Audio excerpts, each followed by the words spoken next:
Ana Sá Lopes conversa com os candidatos ao Parlamento Europeu. A minha família é melhor que a tua. Viva! Este é o primeiro episódio do podcast A Minha Família é Melhor que a Tua.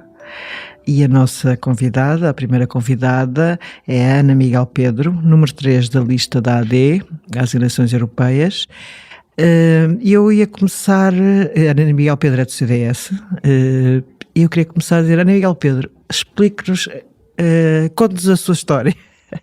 Quem é a Ana Miguel Pedro, onde estudou, onde nasceu? Olá, Ana. Em primeiro lugar, muito obrigada pelo convite. A Ana Miguel Pedro tem 34 anos, nasceu em Oliveira das Mães, fez o seu percurso académico maioritariamente na Faculdade de Direito da Universidade do Porto, onde tirou licenciatura, posteriormente mestrado, rumou a Bruxelas nos anos seguintes e por lá passou os últimos 10 anos. Fiz também algumas passagens, algumas visitas, diria, ao Colégio de Bruges, Colégio da Europa em Bruges, e ao Instituto Universitário Europeu em Florença, onde aprofundei algumas matérias ligadas à integração europeia. Mas sim, nos últimos anos fui assessora no Parlamento Europeu e acompanhei processos legislativos a nível técnico e político que envolvem o Parlamento, o Conselho e a Comissão, e aconselhei sobre diferentes domínios políticos europeus que desenham a integração europeia.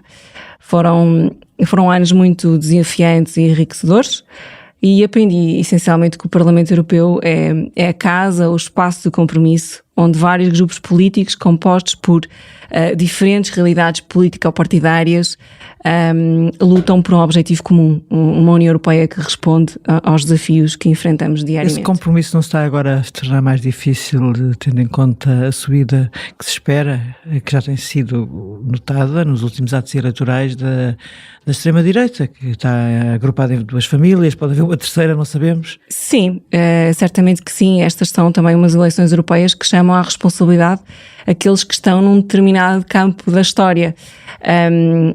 Sabemos que são umas eleições que se projetam como as eleições mais importantes das últimas décadas, em que o tabuleiro geopolítico é incerto e que poderá girar um pouco para a extrema-direita. Isso deve-se a muitas razões, desde a imigração ilegal, ao sentimento de insegurança, as situações de injustiça social, a percepção de custos excessivos desigualmente distribuídos em matéria de transição climática, a desinformação. Tudo isto divide a nossa sociedade e enfraquece dramaticamente a União Europeia. Portanto, o maior desafio nas próximas eleições e até nos ciclos eleitorais subsequentes é garantir que os moderados ocupam esse espaço e retiram a influência das franjas extremistas, sejam de esquerda ou de direita. Uma questão que tem marcado esta campanha eleitoral para as europeias é o facto de a AD, os candidatos da AD querem levar o direito à habitação, querem, enfim, constituir o direito à habitação, metê-lo na Carta dos Direitos Fundamentais da União Europeia. Recentemente votaram contra que o aborto estivesse lá incluído, ou seja, estamos a falar de coisas simbólicas, não estamos a falar de leis, estamos a falar de dois processos simbólicos, tanto a habitação como a questão do aborto. Ana Miguel é do CDS, um partido em que a maioria das pessoas sempre foram contra o aborto. Pessoalmente também é? Não vou responder à questão sobre se pessoalmente sou a favor ou contra o aborto. Eu creio até que esta é uma questão que, e focando-me sobre o direito ao aborto e sobre a inclusão na Carta dos Direitos Fundamentais da União Europeia, creio até que não é uma questão que esteja na agenda política. Por uma razão, o problema está resolvido no Parlamento Europeu. Foi uma votação que decorreu, salvo em erro, na sessão plenária, o mini plenário em abril no Parlamento Europeu. E como sabe, é uma resolução não vinculativa que terá que fazer o seu trabalho agora entre os diferentes Estados-membros que terão que chegar a um consenso.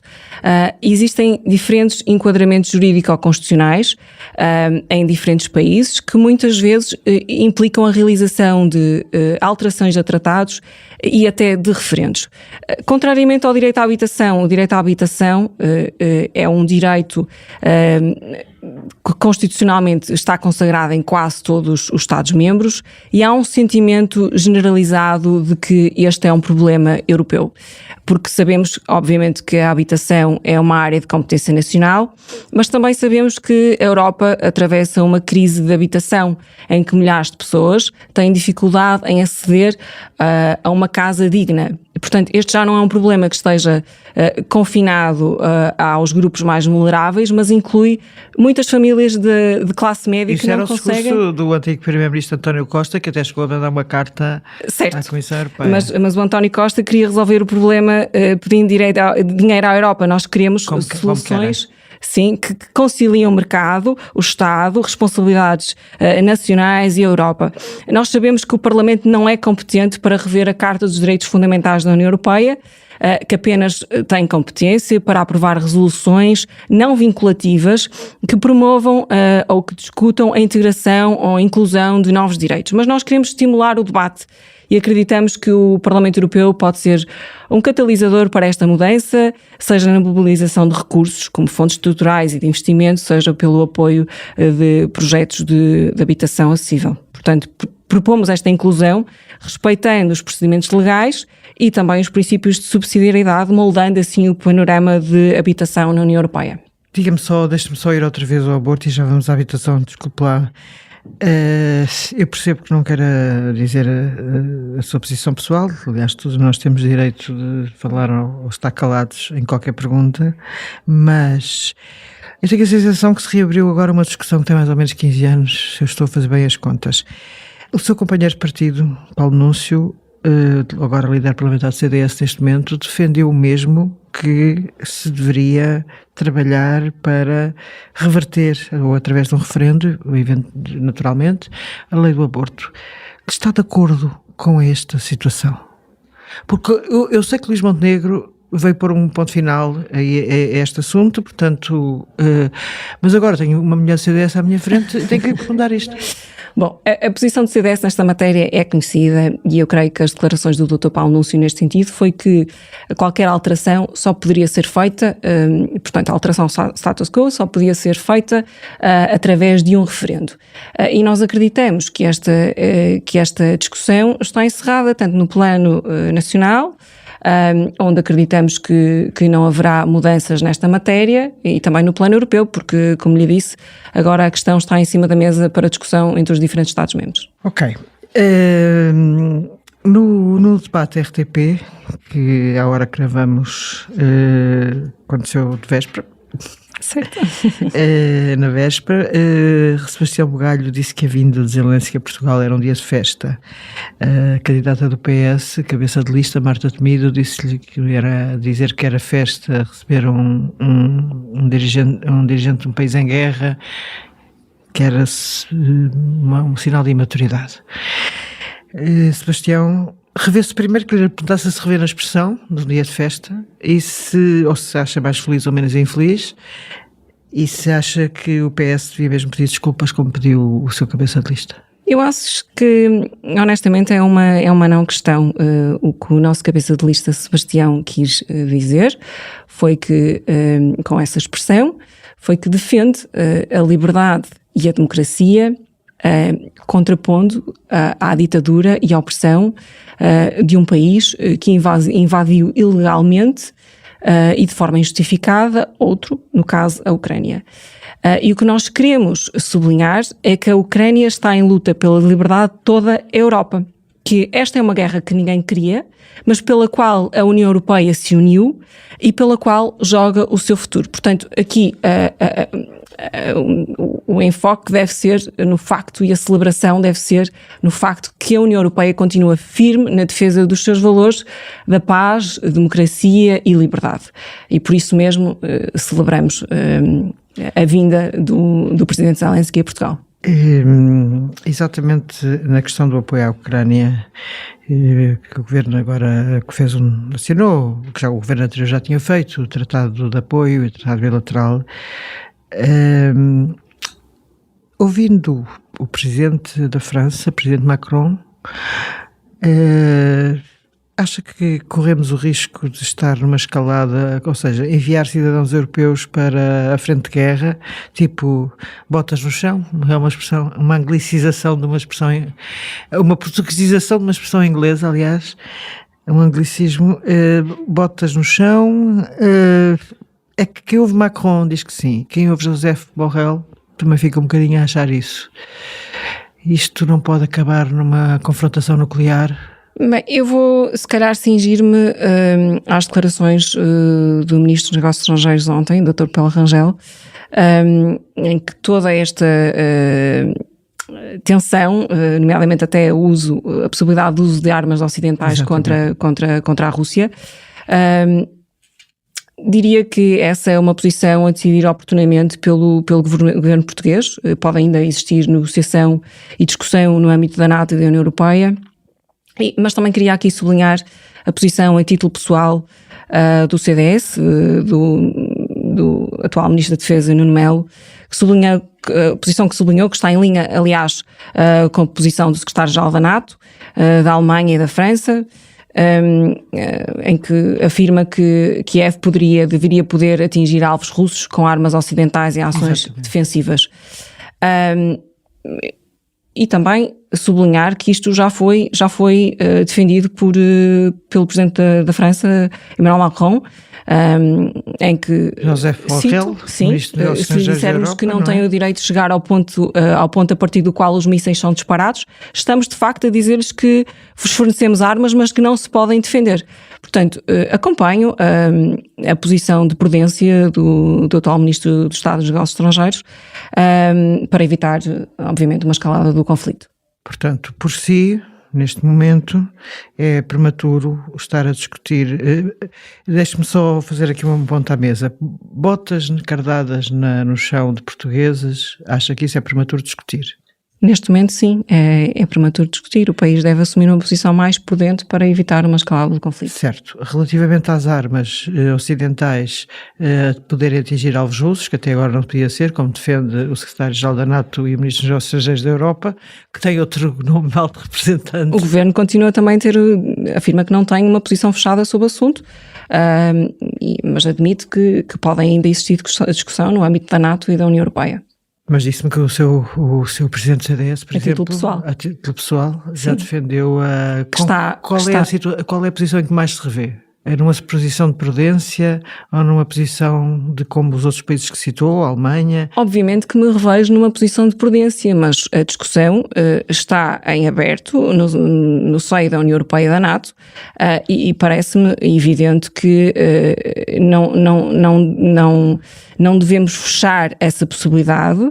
Como lhe disse, não podemos chegar ao ponto de dizer a partir do qual os mísseis são disparados, que não têm o direito de chegar ao ponto a partir do qual os mísseis são disparados. Estamos a dizer-lhes que vos fornecemos as armas, mas que não se podem defender. Obviamente que não podemos permitir que outros alvos na Rússia sejam atingidos e, obviamente, as capacidades civis.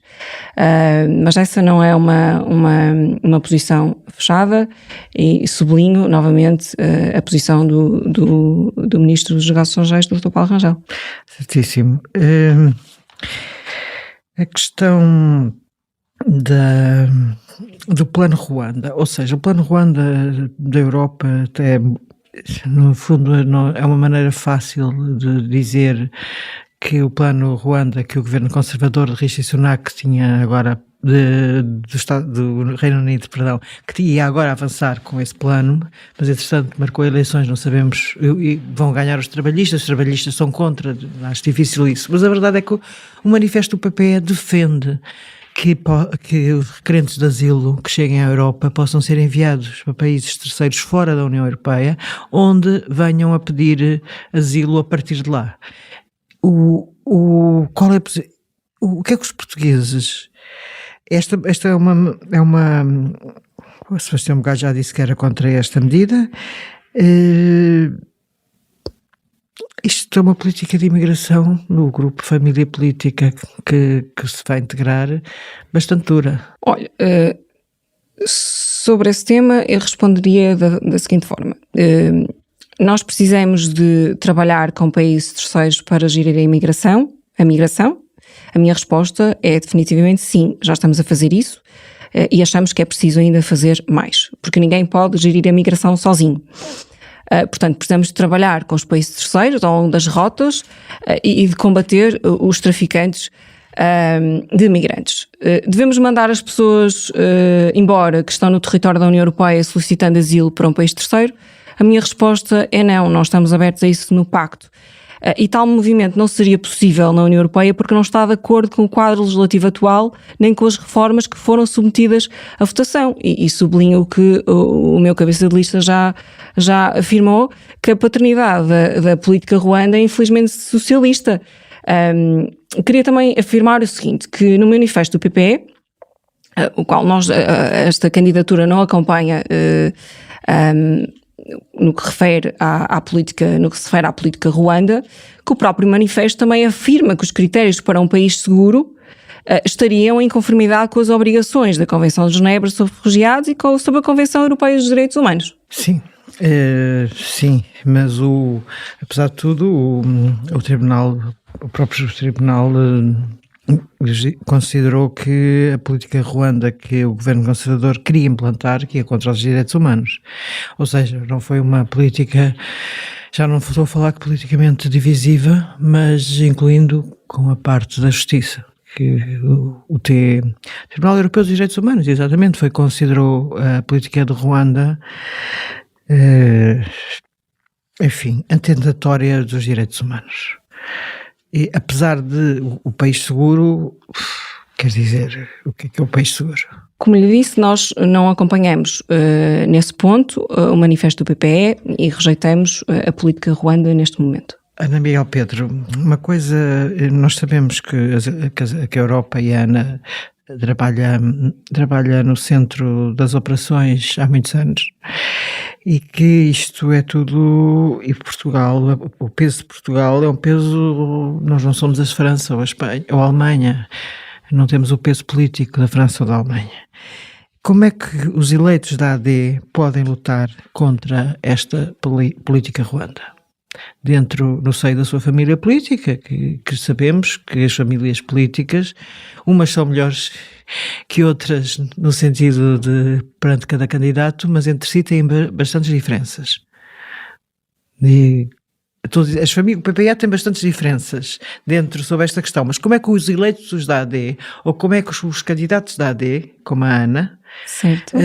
Ana Miguel Pedro, podem combater isto dentro da sua família política? Olha, eu aqui, sobre esta questão, eu queria deixar referido o seguinte, que muitas vezes este também é um tema muito importante que nos ajuda a balizar os moderados e os extremistas, porque a extrema-esquerda e a extrema-direita muitas vezes querem fazer-nos acreditar que temos que escolher entre uma Europa acolhedora e uma Europa segura. Nada podia estar mais longe da verdade. Podemos e devemos ter ambas. Devemos fechar as fronteiras, sim, a ameaças, traficantes e crimes e abrindo a quem quer vir de forma segura, legal e digna. Grande parte da nossa credibilidade, a credibilidade da Europa, dependerá da nossa capacidade de adotar políticas que façam as pessoas sentir-se seguras. E por isso, e já agora estamos a dar resposta aos problemas das pessoas e evitar que os extremos cresçam também por falta dessas respostas.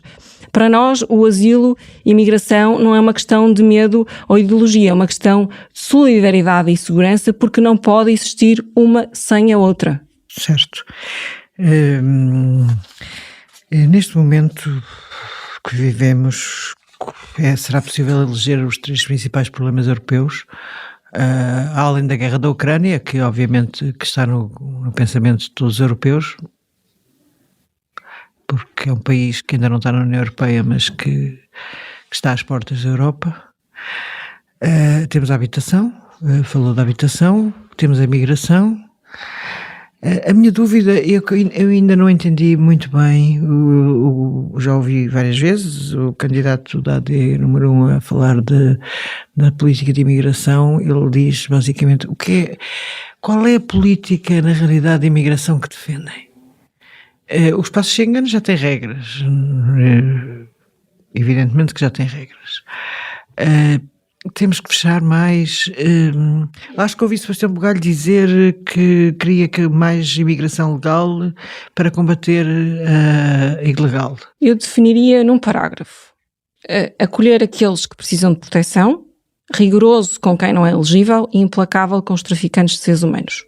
Nós sabemos que a solidariedade no pacto não é conseguida, não é total, é parcial, mas foi o que foi possível tendo em conta as diferentes sensibilidades das diferentes famílias políticas. O Parlamento Europeu é mesmo isso, é a busca do consenso. Sim.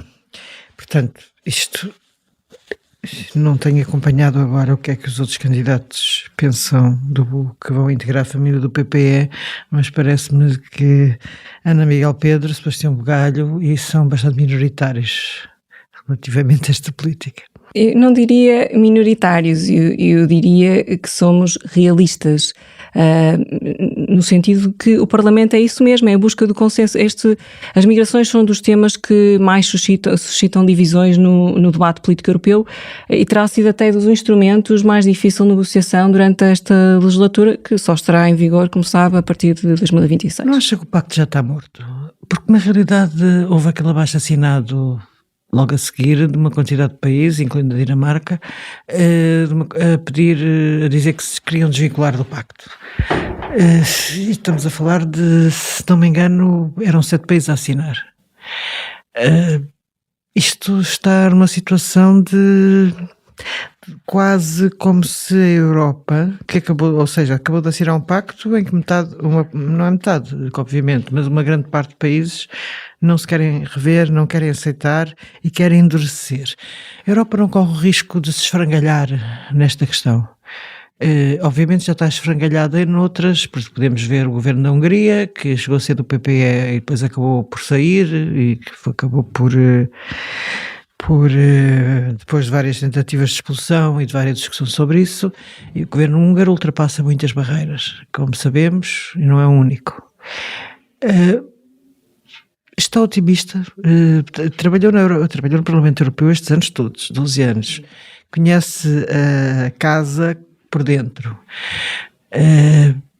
Está otimista com o futuro da Europa? Eu queria só primeiro responder a esta questão do pacto está morto. Sim, exatamente. Eu acredito que ainda é muito cedo para afirmarmos isso. Os Estados-membros terão 2 anos para adaptarem os seus sistemas de controle de fronteiras e de reconhecimento dos pedidos de asilo ao novo quadro legislativo europeu, quer em termos de infraestruturas de fronteira, formação de funcionários. Portanto, é muito prematuro estarmos a antecipar qualquer cenário sobre o futuro do pacto.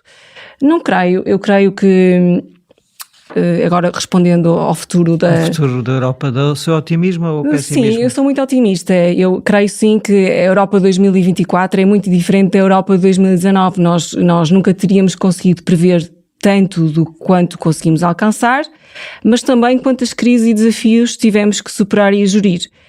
Esta é também uma Europa mais ágil e mais disposta a agir, e nós vimos isso desde os desafios que se impuseram à Europa com a crise da pandemia, agora com o contexto da invasão da Ucrânia pela Rússia. A Europa tem vindo a adaptar-se, portanto eu estou muito confiante sobre o futuro da Europa. Excelente. Obrigada, Ana Miguel Pedro. Até à próxima. Gosto, muito prazer. Noutra plataforma qualquer ao pé de si. Obrigada a quem nos ouviu. A minha família é melhor que a tua. Volta amanhã. Obrigada. Obrigada. O público fica no ouvido.